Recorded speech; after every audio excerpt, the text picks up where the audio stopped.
Morning, my friends. I'm Pastor Ben Hayes from First Baptist Church, Dadeville, Alabama, bringing you our thought for the day on this fantastic Friday. I'm so looking forward to the weekend, what God has in store for us, especially on Sunday, 8:45 Bible study, 10 a.m. worship. It is going to be a great day.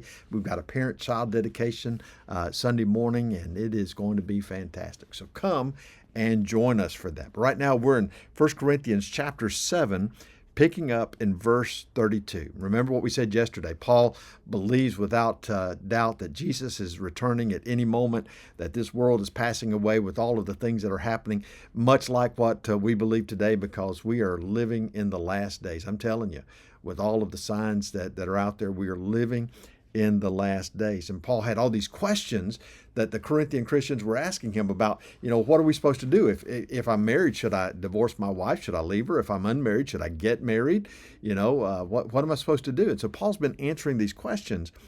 And this last part that we talked about yesterday, he says, if you're unmarried, listen, you need to stay unmarried so you can give everything to the work of the kingdom. But if you're married, he says, you need to live as if you're unmarried, not neglecting your family, but being passionate about reaching the lost, maybe bringing your family along with you so that they could help to reach the lost and disciple young Christians.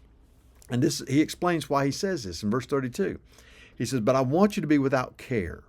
He who is unmarried cares for the things of the Lord, how he may please the Lord. But he who is married cares about the things of this world, how he may please his wife. There's a difference between a wife and a virgin. The unmarried woman cares about the things of the Lord, that she may be holy both in body and in spirit. But she who is married cares about the things of the world, how she may please her husband.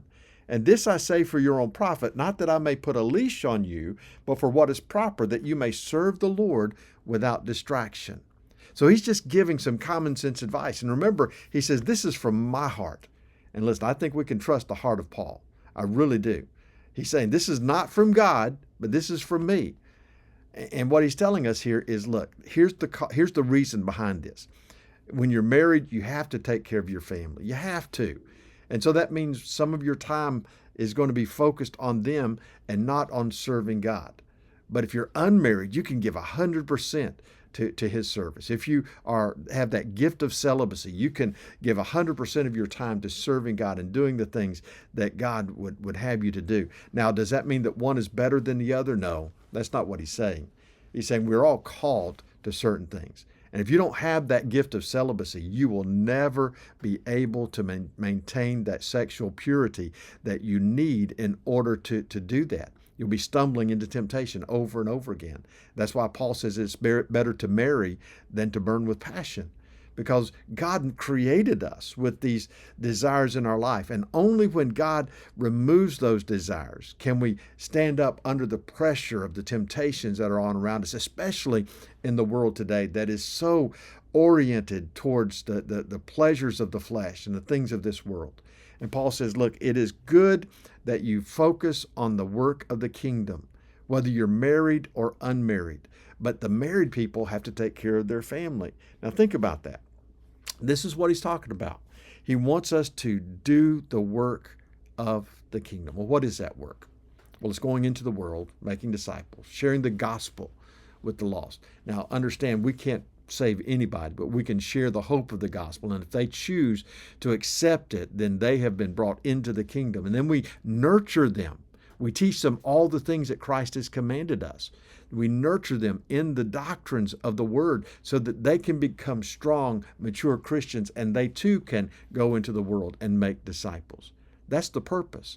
It is the generational issue of creating new generations of believers so that we can reach the world with the hope of the gospel, because we've got a lost and dying world out there, folks, and it's getting darker every day. We need to be about the Father's business. We must get a glimpse of the passion that Paul had for sharing the gospel to all who have never heard, so that those who do hear have that opportunity to trust in Jesus. Because he tells us in the book of Romans that they cannot be saved unless they hear the gospel, and they cannot hear the gospel unless we faithfully proclaim it to the people around us. Think about that today. Are you proclaiming? I hope so. Be blessed. I'll see you back here on Monday.